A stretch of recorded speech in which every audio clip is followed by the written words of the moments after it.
When I first found out about the water leak, I was actually in Ripley working for the day, and it was on Twitter. I'd just checked briefly, and there was a proclamation from Governor Tomblin that said, "Do not use the water in Charleston." So I was over the Capitol, and I remember coming back and smelling something in the air, but not really thinking anything of it. I was live on the air when the governor's first tweet went out, basically announcing that this had happened. To put it very bluntly, the chemical leak into the water system in Charleston was an embarrassment for the entire state that we will feel for years and years to come. Well, I think about this all the time. It's Charleston, West Virginia, right? What does someone in New York City care about what happens in Charleston? Maybe not much.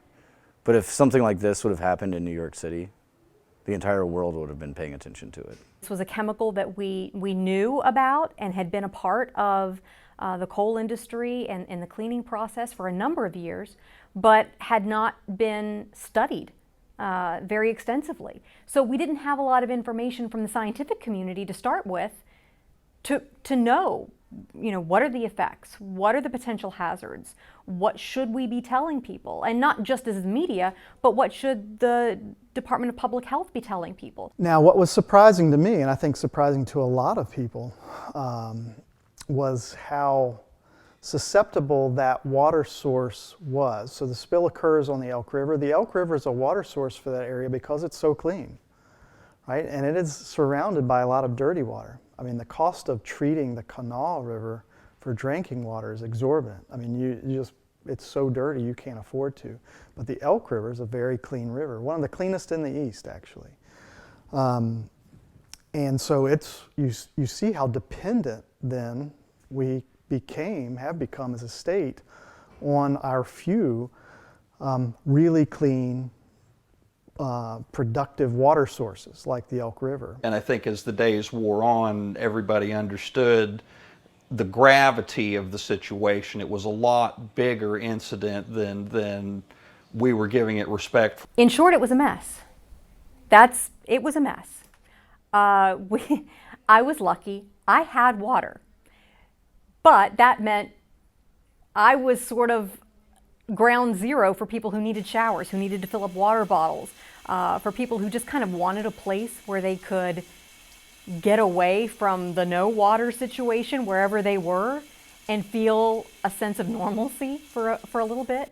So I was very, very fortunate. To find water, we were fortunate that we have relatives in the area that are on wells, so we could go and shower anytime that we wanted or fill up our jugs anytime that we wanted. We're also, probably a little bit better prepared than the average Joe for an incident like this.